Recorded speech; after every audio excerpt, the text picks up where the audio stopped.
Hop, bugungi mavzumiz qiziq bo'ladi. Postgres qanday ishlaydi degan mavzuda Rahmat bugun ma'ruza qilib beradi. Marhamat, faqat anoni bosdingizmi? Zapisga bosib qo'ying. Bu mavzuga kelishimizga ancha to'xtalishlar bo'ldi. Biz o'zi meni mavzuyim optimalroq query yozish mavzusiga qilmoqchi edik. Shuni orqasidan yo'q, undan oldin buni qilishimiz kerak deb boshidan shu yergacha keldik. Postgres qanday ishlaydi degan mavzuga to'xtaldik. Orqaga ketaversak, undan oldin ham mavzular ko'p edi. Biz shu mavzuga to'xtaldik. Ya'ni databeyzlar turlari, qanaqa databeyzlar bor. Endi unga o'tmadikda, endi ko'pchilik bizda Postgresni ishlatadi. Postgres qanday ishlaydi debasida to'xtaldik. Postgres o'zi qisqa qilib aytganda, hozir hammamiz ko'pchilik Postgres ishlatadi. SQLdan aytaylik, klientdan kiradi. Har bitta klient uchun bitta postmaster ochiladi, bitta forking. Undan keyin backend process, ya'ni asosiy query'larni ishlatadigan proses kamida alohida emas, kamida bitta query uchun kamida bittadan ochiladi. Bu yerda multiprocess bo'lishi ham mumkin. Ya'ni bitta query'ni backend olgandan keyin gadget deydi, ya'ni proseslarning otasi, aytaylik bitta query beradigan bo'lsak, uni offsetlarga bo'lib, aytaylik bitta nima deydi, gadjet, ya'ni gadjet otasi nimani kontrol qiladi, aytaylik ikkita workerga beradida, uni ishlashini, javobini qabul qilib, yana qaytib klientga beradi. Bu yerda esa undan keyin ketma-ket bor. Bu yerda shared memory deydi, RAM ishlatiladi. Bu yerda RAMda asosiy mayli,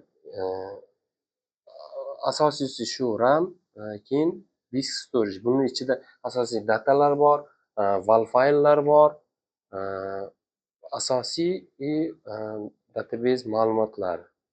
Keyin konfiguratsiyalar bor. Kengroq tushuntiradigan bo'lsak, ma'lumotlar qayerda saqlanadi? Ma'lumotlar asosan diskda saqlanadi. Data deymiz. Datani ichida heap fayllarda saqlanadi. Ya'ni aytadigan bo'lsak, bizda Excelda bitta yacheyka asosiy elementda, Excel yacheykalardan tashkil topgan deydigan bo'lsak, bizda Postgres ma'lumotlari 8 kilobaytlik pejlardan tashkil topgan. Ya'ni aytaylik bitta table'imiz bor, tablisamiz bor.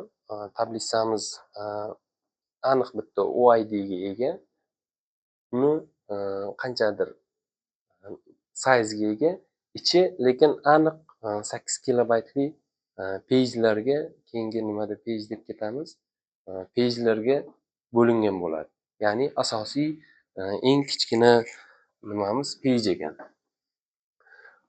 Bundan tashqari index fayllar bo'ladi, val fayl bo'ladi. Endi bu umuman database ichida bo'lmay, tashqarida bo'ladi. val papkasida bo'ladi. Keyin katalogimiz bor. Umuman sistemaning ma'lumotlari, har bitta database nimalari.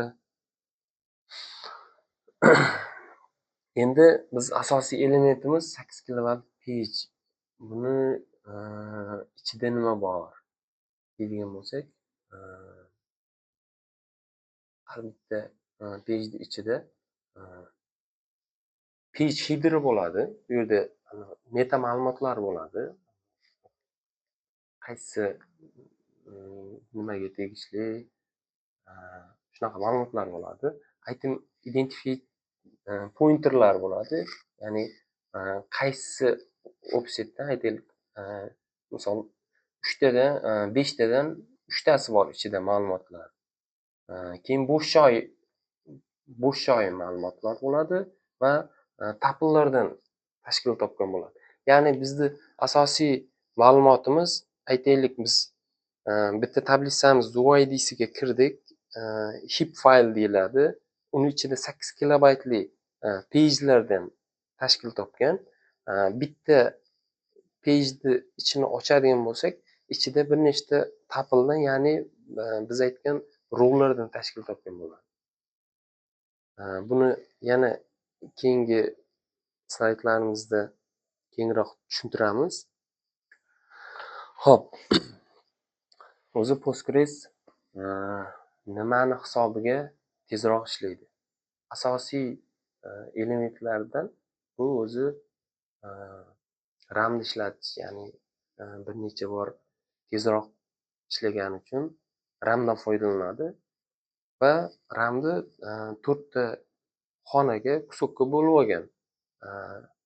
Shared buffer diskdan o'qilgan ma'lumotlarni keshlaydi. Buni keyingi slaydlarimizda ham batafsil tushuntiramiz. Page static, ya'ni qaysi nimaga qarab qaysi zaproslar ko'p so'ralyapti, shunga qarab ayrimlarini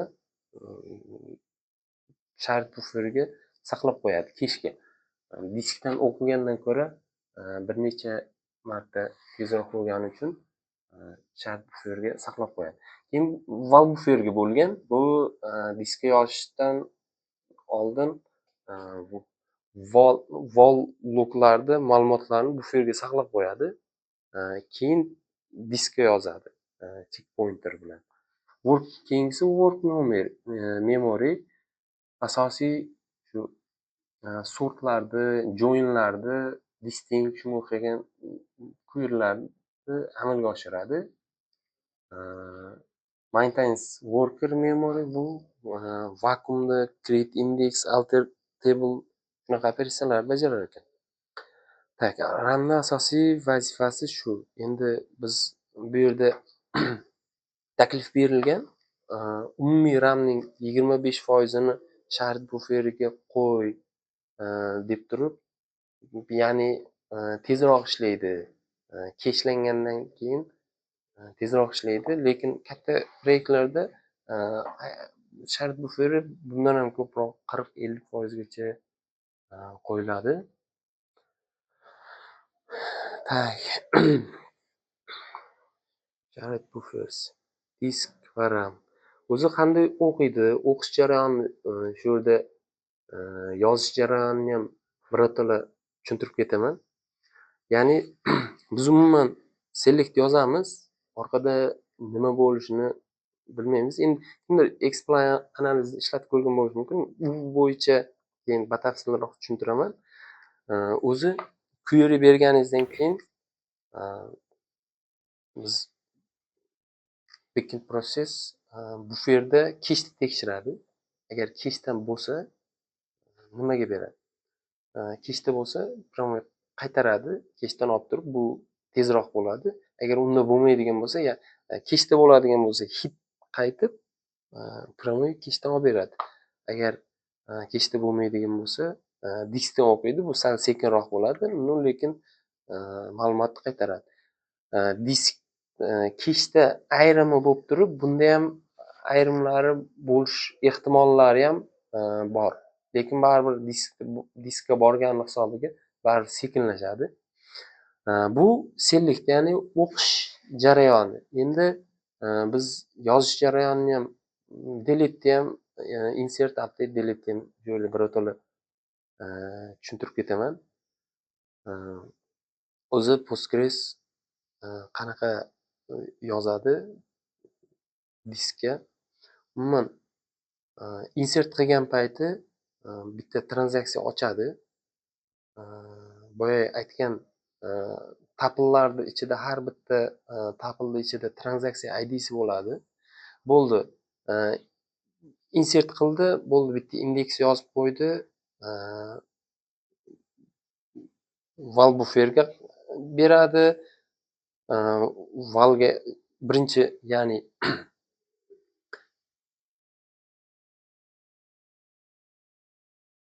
ramga yozib turib, keyin checkpointer diskka sekin yozadi. Shunga crash recovery, ya'ni ma'lumot o'chib ketmasligi shundan ta'minlanadi. Agar mabodo svet o'chib yoki umuman restart bo'lib ketadigan bo'lsa ham, valdan yana qaytib o'qib olish uchun.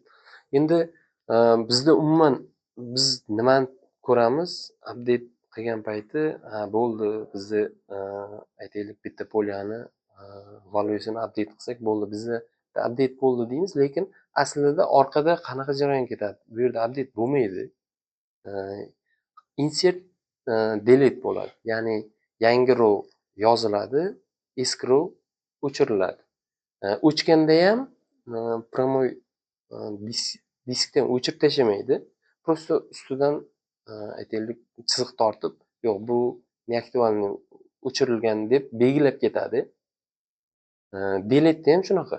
Keyin vakuum degan proses bor. Bu vakuum o'zi ketma-ket shu o'chirilgan fayllarni tozalab tashlayveradi. Bu yerda vakuum ishlamaydigan bo'lsa, ma'lumot olishimiz juda sekinlashib ketadi. Keyingisida biz query yozganimizda o'zi qanaqa ketma-ketlikda bajaradi. Biz aytaylik select yozamiz. Prosesimizda selectni o'ziga parse qilib oladi.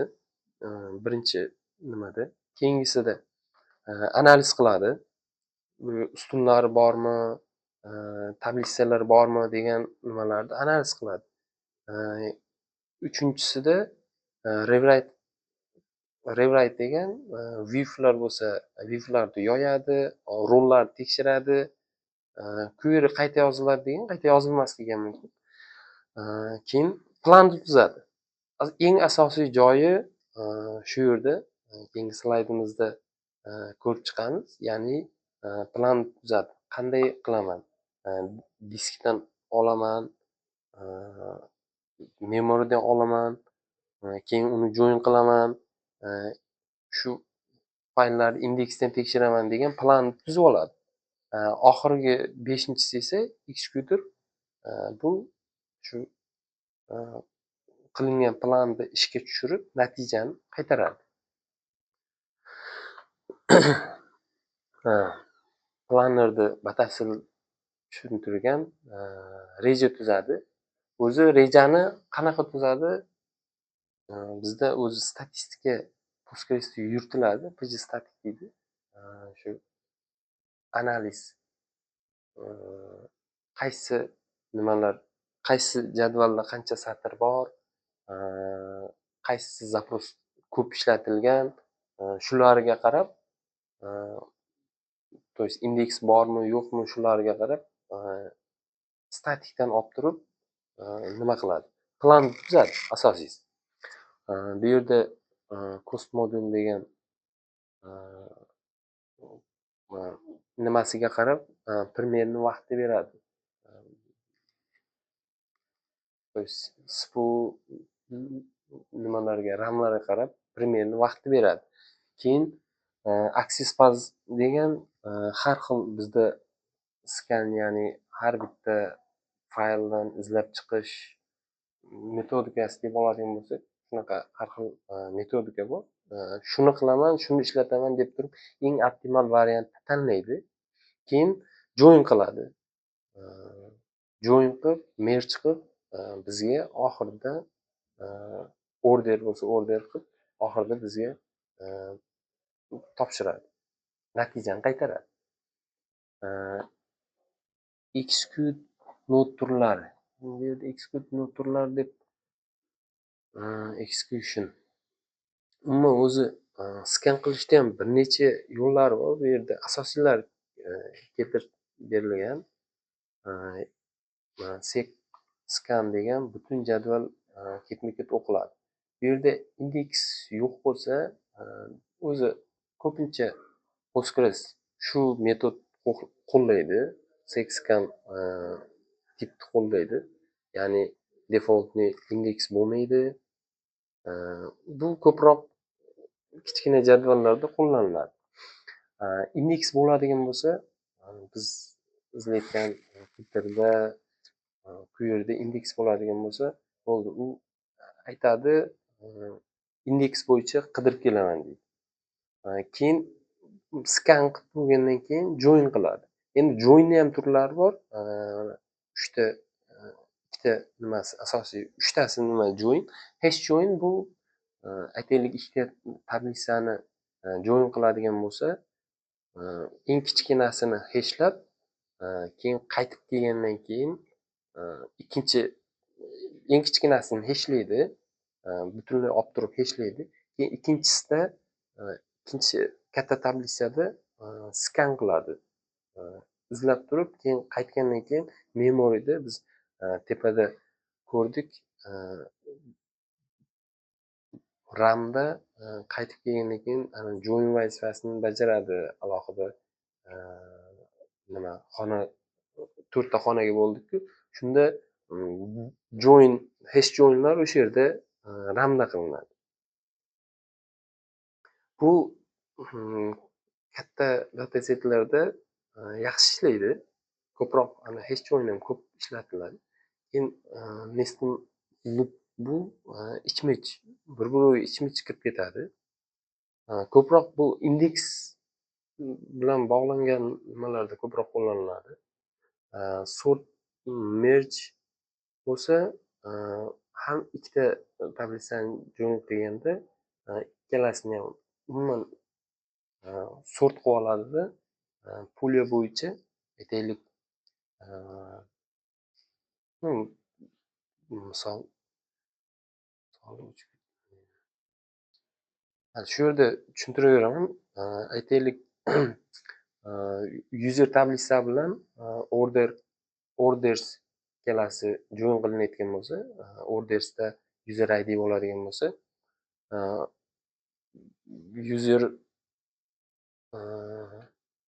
user IDni ham ID bo'yicha sort qiladida, ordersni ham user ID bo'yicha sort qilib turib, keyin ikkalasini mapping qilib merge qiladi.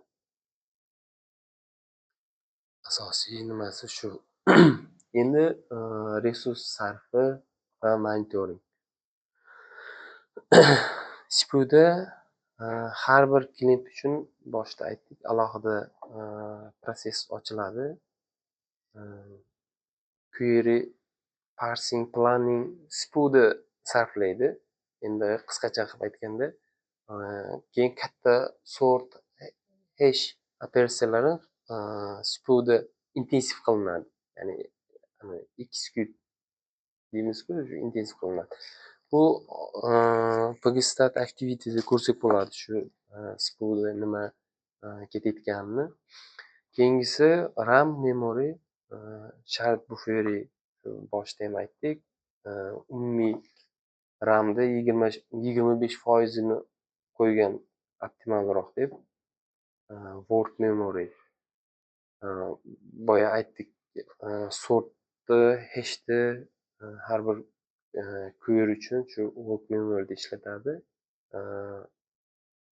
Har bitta nima proses 5-10 megabayt debdi. Bundan ham ko'p ketadi aslida. Bundan ko'p ketishi ham mumkin. Oxirida bitta best practice ko'rsatamiz. Disk IO debdi. Kishmis. Diskdan o'qish sal sekinroq bo'ladi. Nimani hisobiga Postgres nisbatan tezroq deydigan bo'lsak, yoki RAM hisobiga, yoki indeks berganim hisobiga tezroq bo'ladi. Big datalarda umuman indeks bermaydigan bo'lsak, baribir memoriga kesholmaydi. Indeks bersak nisbatan ko'proq shart bu yerda ko'proq nimaga qo'yishimiz kerak. Keyin connection har bitta user kamida bittadan connection ulanishi mumkin.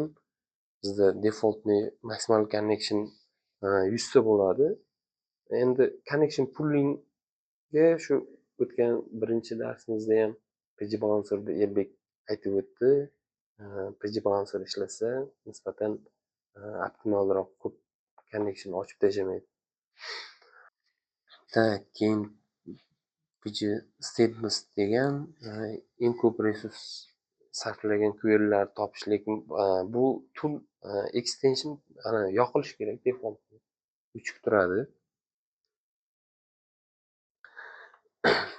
Val metodi bu yerda ma'lumotimiz o'chib ketmasligini ta'minlaydi. O'zi insert bo'lganda yo update bo'lgan payti diskda RAMda val memoriyaga yoziladi. Undan keyin val faylga yozib qo'yiladi. U hali nimaga diskka polniy biz realni ko'rishimiz uchun nimaga databazega yozmaydida diskka.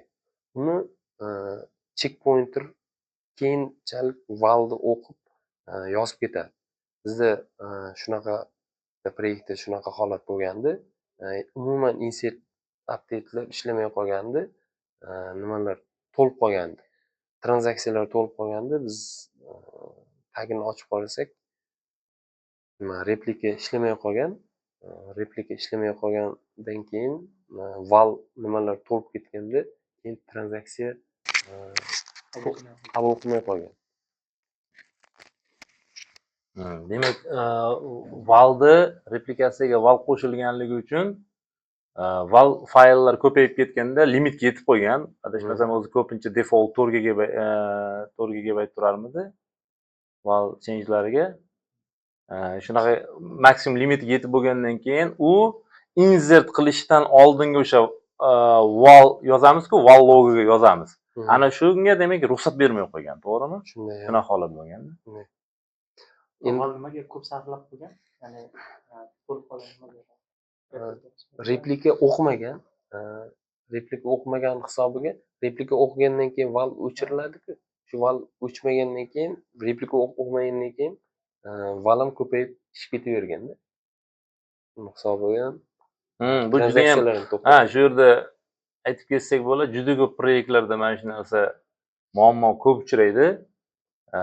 Ikkita database bir-biriga replikatsiya ulangan, master slave qilib, masterda agar replication'da masalan har xil moment bo'ladi. Bir xilda o'rtada connect uzilib qoladi, ya'ni networkda uzilishlar bo'lib qoladi yoki replication server stop bo'lib qolgan bo'ladi, ya'ni to'xtab qolgan, o'chib qolgan bo'lishi mumkin.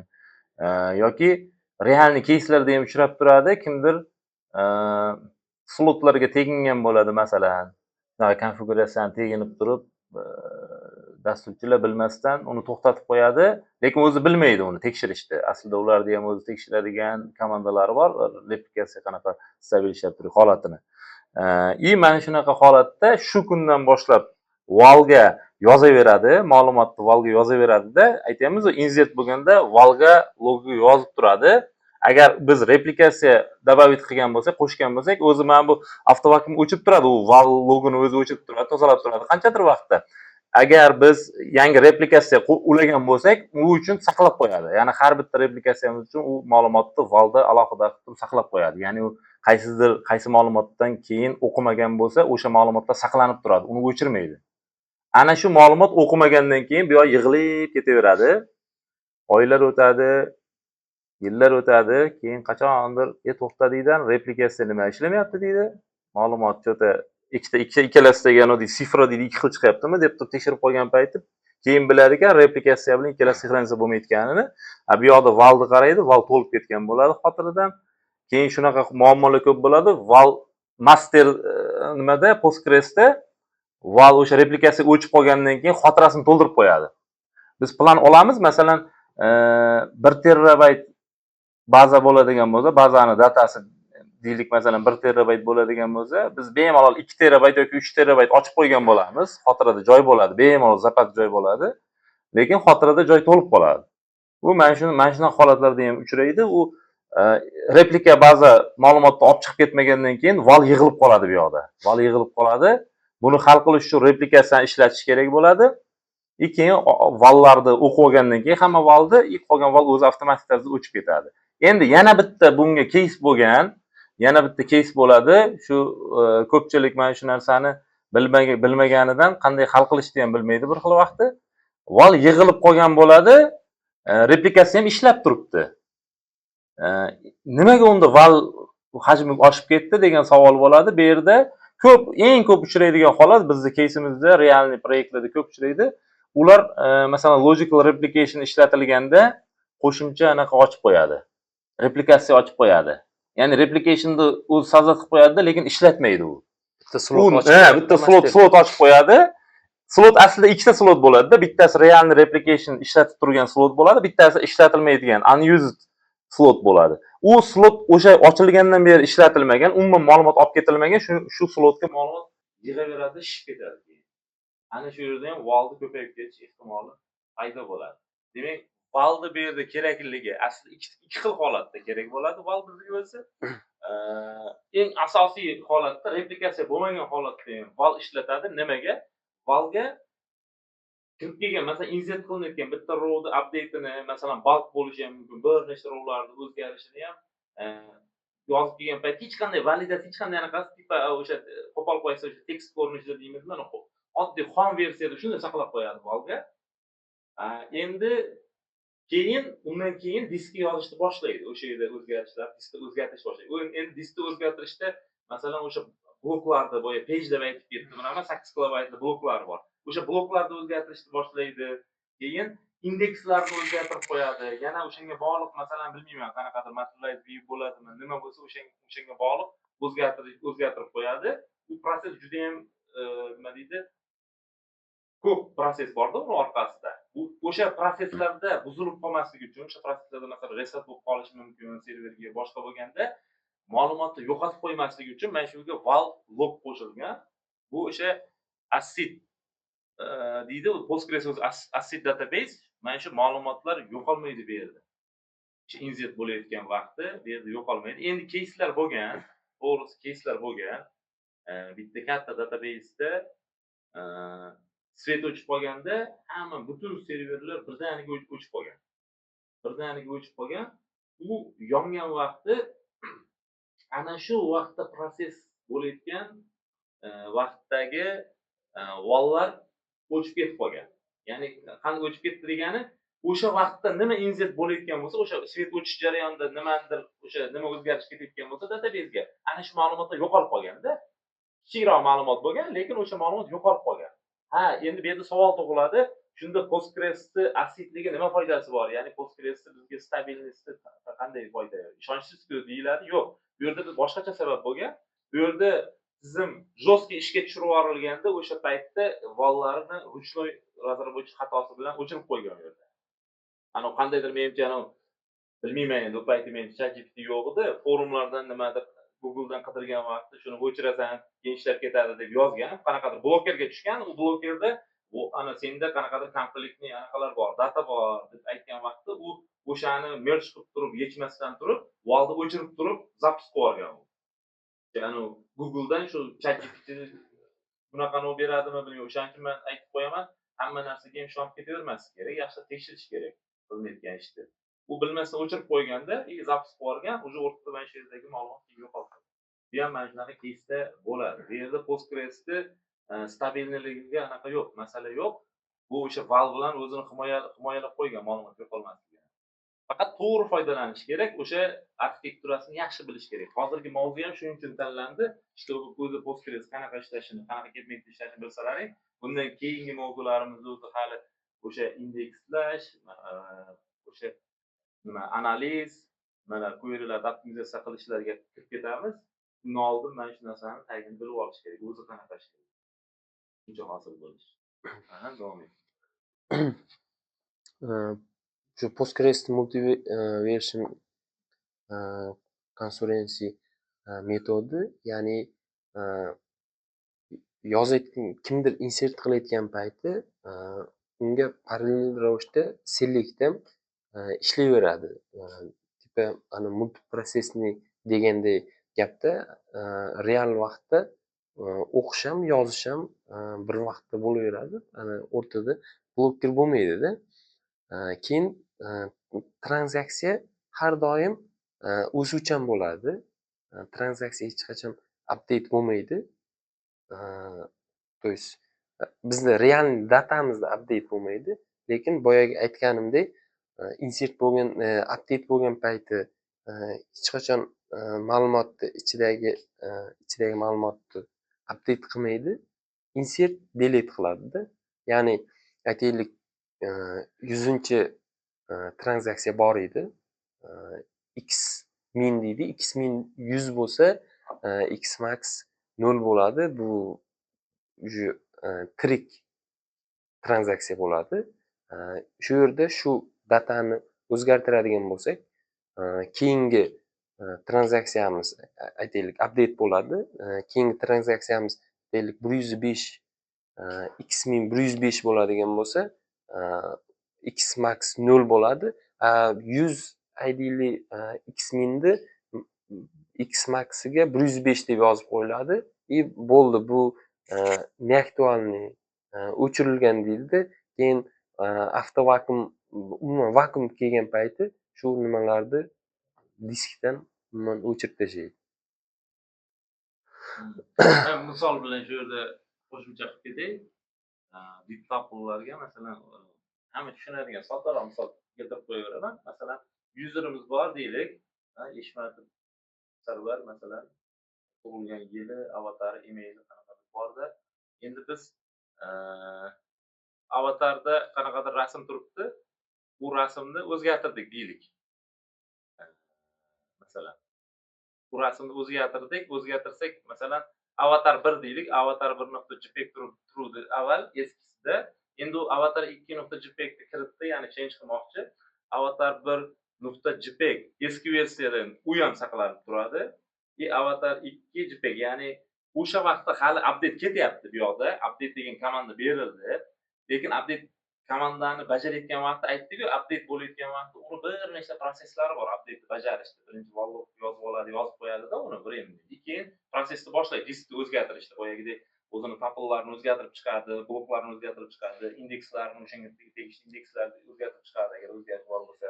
Mana shularni bajarish jarayonida ham agar bu yoqda select kelib qolsa, xuddi shu user haqidagi ma'lumot ber deb kelib qolsa, u avatar 1.jpg deb turib berib yuboradi avatarni.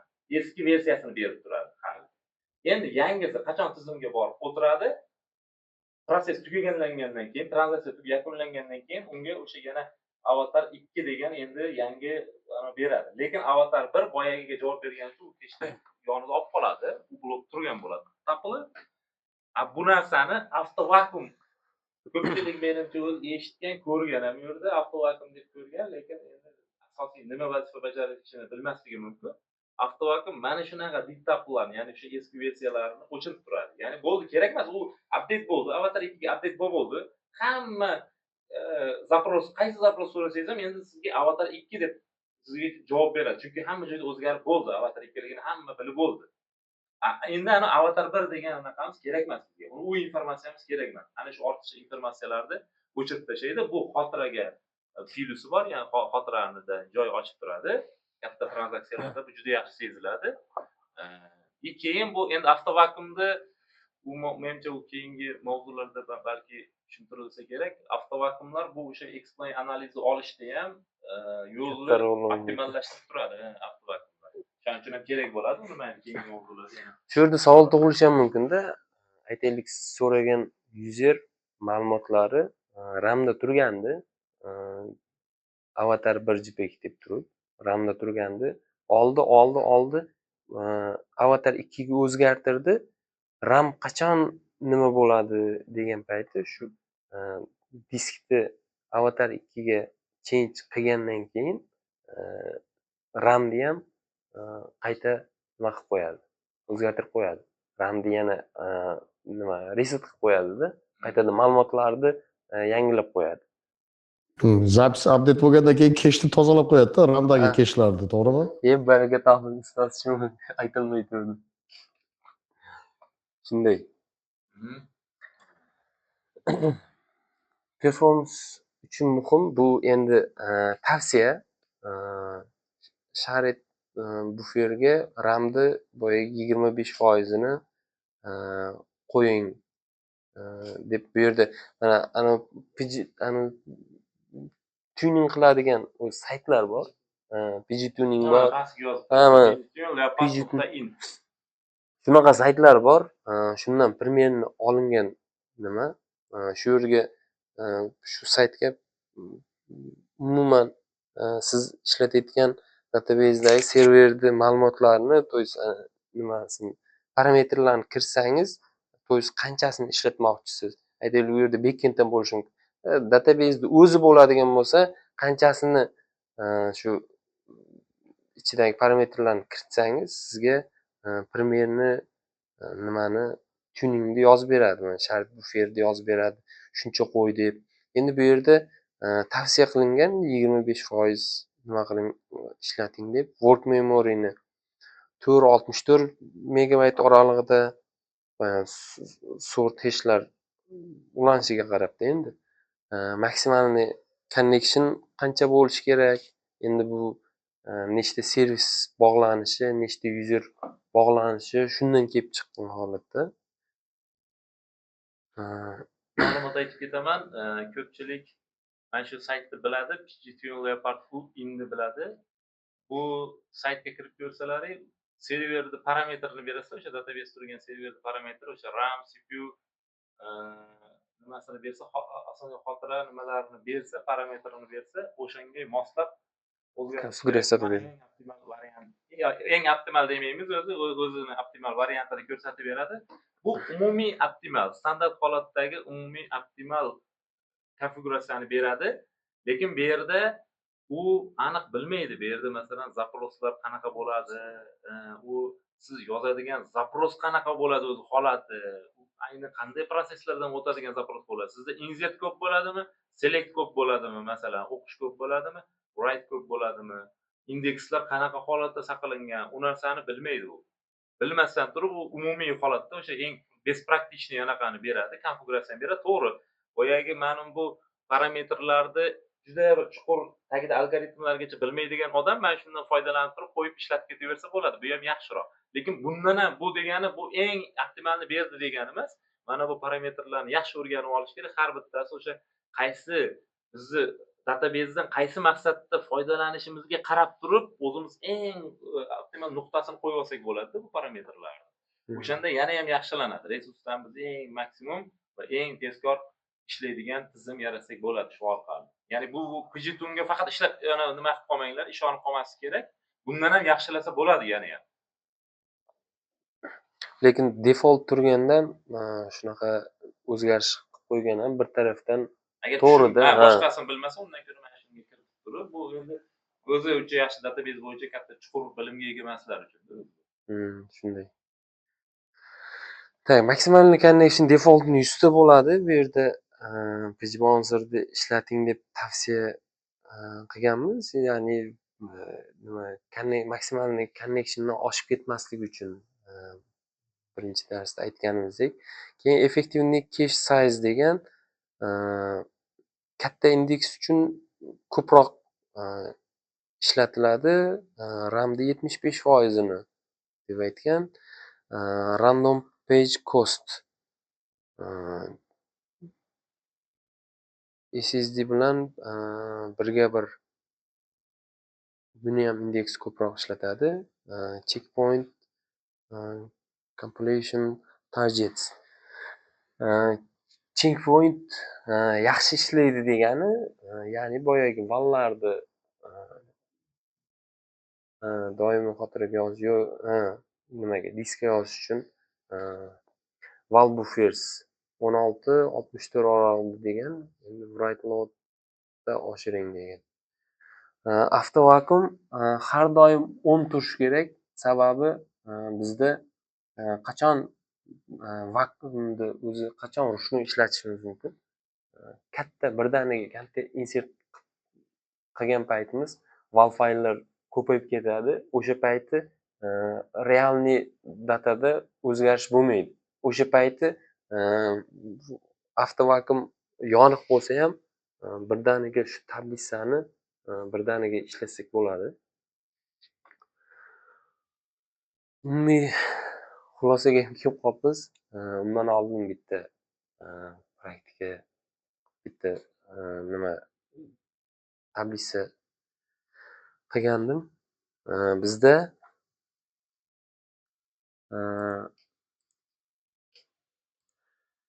Big Tables degan tablisa bor. 4-5 ta пример randomniy qo'shib qo'yganmiz.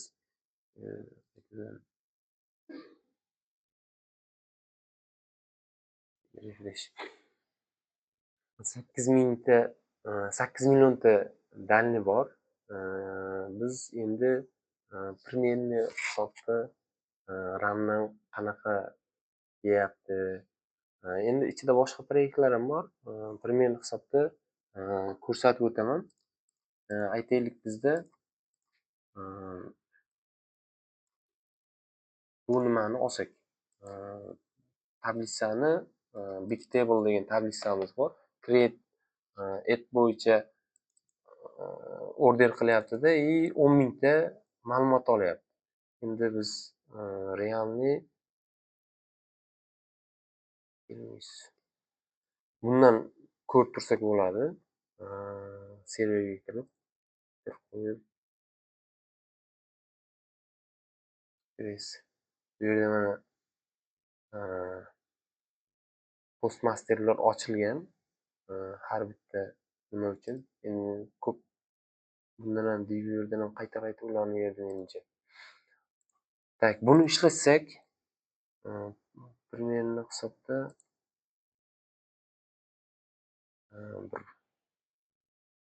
20-30 sekund ketadi.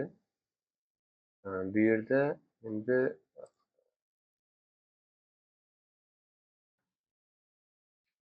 ramni shu bo'yicha skript yozib olganman. Qanchasi tablisani Big Table degan tablisani qanchasi buferda turibdi, necha size necha.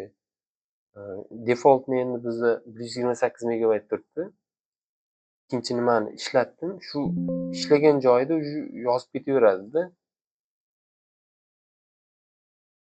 Yana bir qayt. Bu 1184 bufer. Buferda nima bo'yicha hisoblangan? endi count emas, men 10 mingtani oldim. Buni ham hammasini yozmaydi-da. O'zini algoritmi bor. O'zi 128 hozir nimani shared buferni oshirib ko'ramiz. Buferlarning sonimi shunda? Yo'q, row olyapsiz. yo'q, rowlar soni bu. Ha. Примерно shuncha row yozib qo'yibdi-da ramga. Endi 128 25 megabayt hozir foydalanyapti ramdan. Ha. O'zi asli buni anaqasi qancha o'zi? Asl hajmi bilalamizmi? To'liq hajmi qancha bu? Tablisanimi? Tak, mana 1.9 giga ekan, 2 giga почти. 8 millionta nimasi bor. Yana qaytarib ishlatgan paytimiz endi bu umuman ramga ham o'zini algoritmi bor-da, boyagi pgstatic deymiz, statistikaga qarab necha marta qaysi nimada zapros berilyapti, shunga qarab o'zi ayrimlarini yozib qo'yadi-da ramga.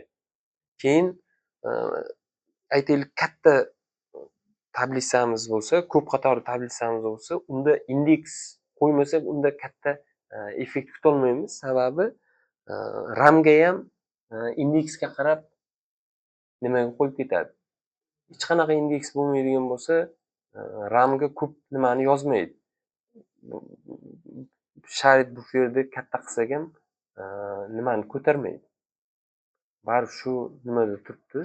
Endi biz aytaylik nimaga create etga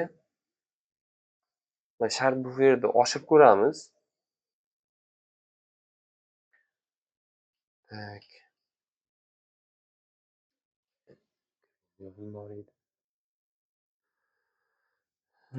Postgres konfiguratsiyasiga kirib, sharit bufer turibdi. Bizni shuni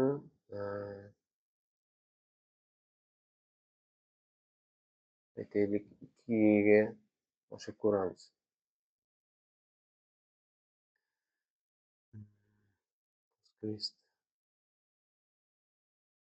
Restart qilamiz, bo'lmasa RAM bo'shamaydi. Yana xuddi shu nimani ishlatib ko'ramiz. Unchalik katta effekt bo'lmaydi.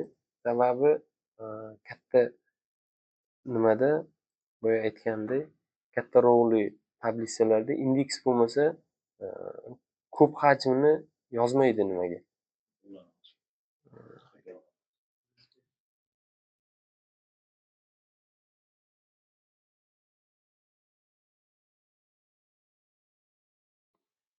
yoqqa qaytarish kerak.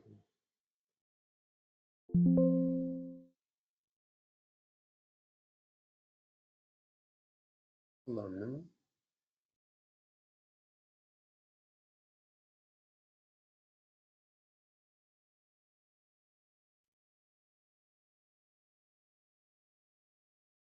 bu ishga tushdi.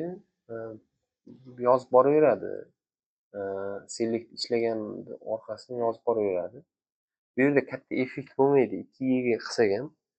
Bu yerda indeks katta rowlarda indeks beradigan bo'lsak, sal Qancha vaqtda bo'ldi shunda? Hozir track qilyapmizmi? Har bitta zapis qilganimizda qancha vaqtda bajardi?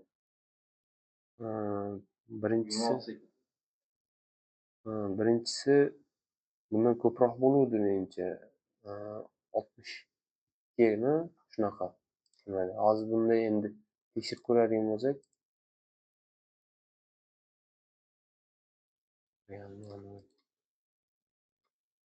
endi bittada ishlamaydi-da, birinchisida diskka olib kelib oladi, birinchi queryda, ko'pincha holatda.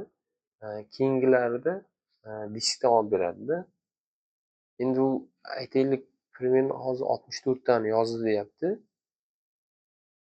Shundan endi bu yerga indeks qo'ymasak, effekti katta bo'lmaydi-da.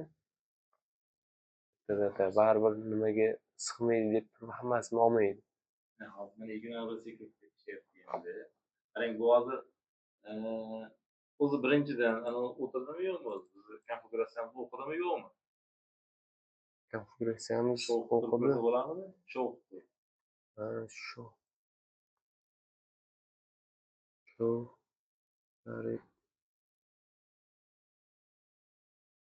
Yes.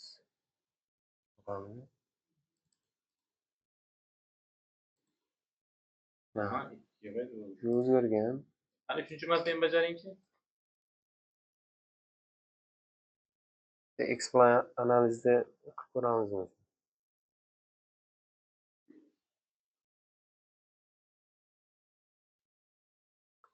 Lekin boya create etga nima berganimizda, indeks berganimizda shu size'lar birdaniga o'sadi-da. Farq qilmadi. Aytaylik, shu create etga indeks bersak,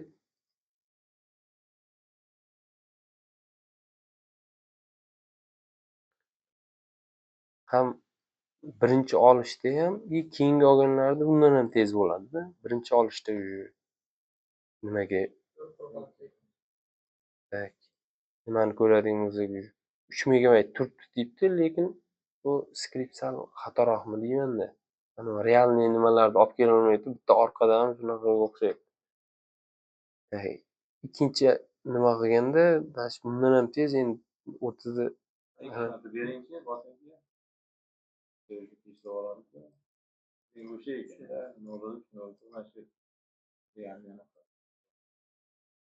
mana ham realniy nimaga chiqmayapti. Boya bir ko'tarilib ketuvdi, keyin boya o'zi bir turuvdi-ku, keyin 3 ga o'tdi. Bo'g'oz ko'tarilishi kerakmidi? Indekslar qo'shilishi kerakmidi bu yerga? Ha, indeks qo'shilishi kerak edi. Уже Ikki megabayt indeks qo'shildi. yo'q, bu Siz mana hozir 200 tani olyapsiz-da keyin. 200 ta emas, 10 mingta olyapman. Ha. 10 mingta olyapman, shuni ham bir nechtasini yozib qo'yish kerak edi. Mana o'zi limitda beradi. Limit olganingiz bilan bari 200 tasini beradi. Limitda uni o'chirib, mana limitni pastga berishingiz kerak. Ha. Aytdim, bo'ldi. Yonidagini 200 ni Ha. bu yoqqa chizishga ham oz vaqt ketib qoladi. Mingtani ishlataylikchi. Bilib countini hisoblagan yaxshiroq bo'ladi. Tak, sekund qayerda keladi?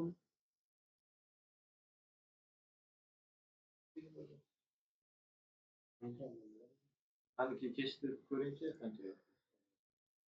Kechda уже 9 megabayt degan. Demak, voy 200 ta bir xil 200 ta olgan edingiz-ku, demak o'sha 200 tani o'zini ko'tarib olganda keyin anaqaga. Ha. Endi hozir 10 mingta bo'ldi, endi 1000 ta bo'ldimi? 10 mingta. 10 mingtani endi 1000 ta bo'ldi hozir. bu yerga qo'yib ber. Indeksni o'chirib ko'raymi bitta? Shuni ham ko'raylik. Shel profil. Ma'nosini tushunmay qolibdi. Ha, o'chirib. Indeksni o'chirdim. Shel profil Birinchi ana memoryni ko'rib oling, o'chirgandan keyin ko'riladimi? Yo'q. Keyin ikkinchi pejdagi. Keyin. ha. Uning uchun uni restart qilish kerak. Restart qilamiz, undan tozalanishi kerak, shel profil.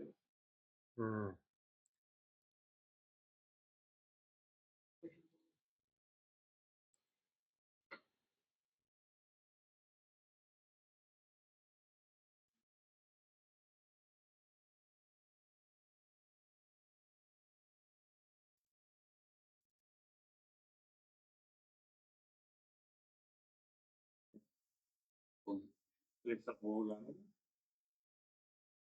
Sразу.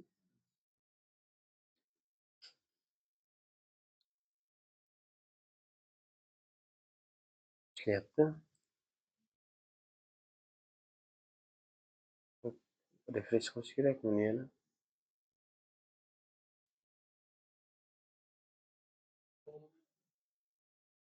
Tepada connection. Yo'q, o'sha connection. Boyagini 10 mingta olyapti deb qo'yapman.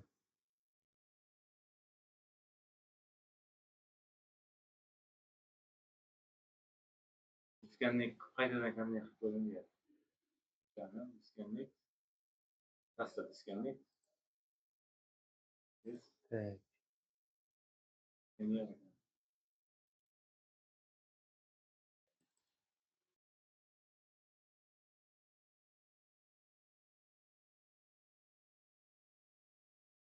Bo'ldi, ulandi. Endi ulandi, tak. Bo'ldi, boshqa zaps bor. Zaps ishlaydimi bilaman? Bo'ldi, shay bu yerda hech narsa yo'q. Qilamiz.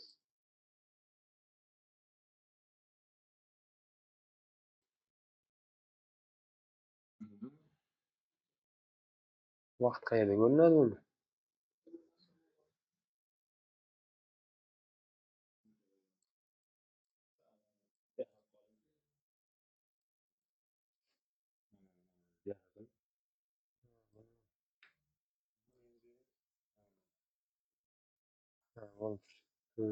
Sekund. Demak, boya o'zi 1 sekund, 22 sekund. Ha, endi yana tezlashdi. Endi men bu yerga oldi. Ha. Bu yerga olyapti. Ha. Bu lekin skriptda nima qilyapman? Realniy nimadan olmayaptimi deyapman-da. Hozir shunda 10 mingtani baribir 2 sekund. 1000 ta. 1000 tani anaqaga olmayaptimi hozir? Hozir. Boya birinchisida 4 sekund edi. Men o'ylayapman, mana skript realniy data.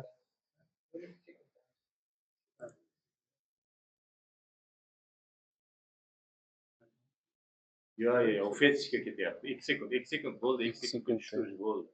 Tushunarli. Demak, hozir bu yerda Zoz ko'rsatib bergan narsa boshida o'sha 60 sekundlab ishlagan edi. Sharit bufer minimalniy turganida. Ha, 10 mingta edi. Ha, u 10 mingtamidi? Bu 10 mingta qiling buni ham mana pastdan o'tyapti. O'zi mana limitini olib tashing, tepadagi limitni olib tashlang kerak emas, o'zi qo'shib oladi. Tak. Pastga 10 mingta. Yana birini qo'shing. Yon. Yo'q, tepada.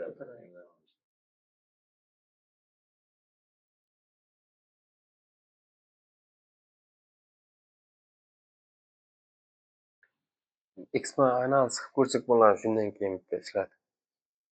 Keyingisida aytadi shu nechtasini nimadan ramdan oldim, nechtasini nimadan oldim deb. Diskni. 17 sekundda keldi. Oldingisi 60. Yana bitta bering. Yana bitta bering.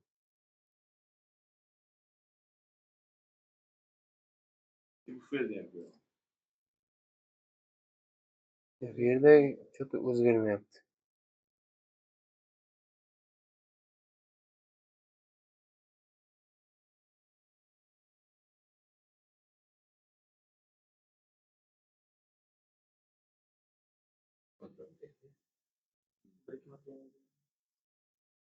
Expert analiz qilib turib tekshirib ko'rishimiz kerakmi?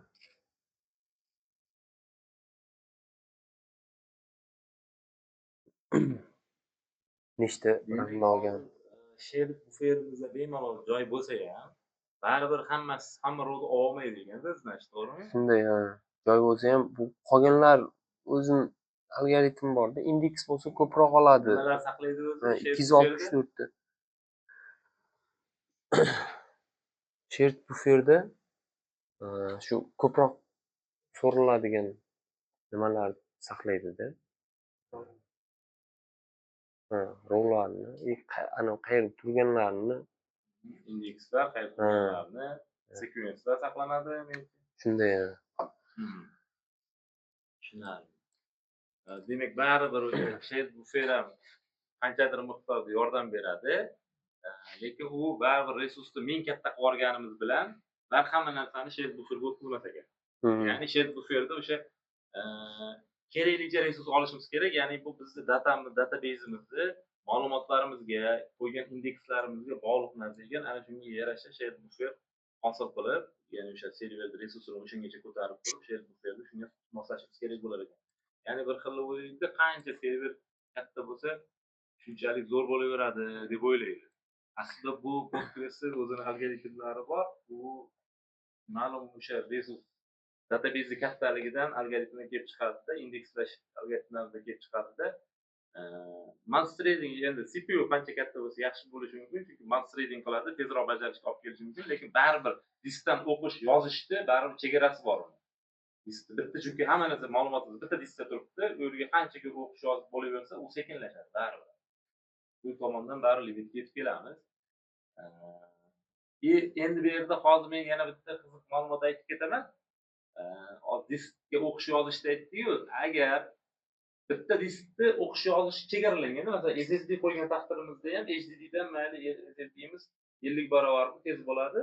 Shu holatda ham SSD ning ham chegarasi bor-da. SSD ham baribir o'sha memoryda, RAMda tezligichalik ishlamaydi-da. RAM direktor 100 barobar tez bo'ladi SSDdan. Endi buni qanday qilsak bo'ladi? Yana texnologiya bilan просто qo'shimcha aytib ketmoqchiman. Table space degan narsalar bor. Table space har bitta tablisani alohida space'larga, ya'ni alohida disklarga saqlashimiz mumkin. Qo'shimcha disk qilib qo'yamiz-da alohida. Har birini alohida diskga yozganimizda biz yangi yozish o'qish kanalini ochgan bo'lamiz o'sha. Bu mana shu narsaga zo'r yordam beradi. Har bitta tablisamizni alohida disklarga qo'yib qo'ysak, juda katta o'qish yozilishini biz ko'tarishni potensial qilsak bo'ladi o'sha orqali. Lekin bu yerda yana bitta bor. Baribir yana bitta minusi bo'ladi. Agar bizda juda ko'p zaproslarimiz, aksariyat tushayotgan zaproslarimiz bitta tablisani ustida bo'ladigan bo'lsa, baribir o'sha bitta diskka bog'lanib qoladi. Baribir o'qish yozish chegarasiga biz yetib kelamiz baribir. No, agar har xil tablisalarga har xil bo'lamiz desak, bu table space'da ham ishlatgan ma'qul. Bu ham bir yaxshi ish ekan. Bu qo'shimchasiga agar qiziqsalar, o'rganib ko'rsalaring bo'ladi. Xo'p, hozir o'zi bugun Ramazon oyi deb ham ertaroq boshladik, ham mavzuni qisqaroq qilmoqchi edik, bari cho'zilib ketyapti. Bitta savol bor ekan, shunga javob berib o'tib ketamiz endi. Tohirbek so'rabdi, ma'lumotlarni keskin o'sib boradigan, masalan o'sha asosiy tablitsadagilar yiliga 200 millionga oshadigan loyihalar Postgres uzoq muddat yechish sifatida ishlasa bo'ladimi? Ha bo'lsa, qanday strategiyalar yaxshilab ishlasa bo'ladi? Endi Postgresni o'zim ko'zim bilan ko'rganimda aytaman, 10 milliardlab operatsiya ma'lumotlar bilan ishlagan, ko'zim bilan ko'rganman shunaqa databeyzlarni. Lekin bu databeyzlar oddiy bo'lmaydi. Prosta indeks ishlatib qo'ygan bilan bo'lmaydi. Uni o'zi cho'tki tuning qilish kerak bo'ladi. Masalan, partitionlar qilsa bo'ladi, o'sha yillik ma'lumot qilibmi, partitionlarga bo'lib tashlasa bo'ladi. Yana viewlardan cache'lar ishlatish kerak bo'ladi baribir. Shunaqa narsalar bilan partition qilsa bo'ladi. Uni bemalol hozir endi statistikaga ham qaraydigan bo'lsak, o'zi Postgres ham o'zi katta o'sha miroviy proyektlarda o'zi ishlatilib, tagida Postgres turibdi. Partition qilyapti. U bizning proyektlarga bemalol partition qiladi degan. U necha yil oldingi gaplar edi, qaysidir versiyalarda Postgres 100 milliondan katta datalarga to'ldirib qoladi degan gaplar yurardi. Hozirgi Postgres oxirgi versiyalari juda ham yaxshi o'zgarishlar qilyapti. Arxitekturaviy o'zgarishlar ham qilgan. Juda ham tezliklari yaxshi ketyapti. Postgresdan bemalol ishonchli databeyz sifatida bemalol foydalansak bo'ladi. Endi biz nima sifatida aytib ketaman, oxirgi 200 milliondan agar oshib borganda ham databeyz 5 yilda 1 milliardga borar ekan, ungacha biz Kanada chegarasiga yetib olamiz. Hazil va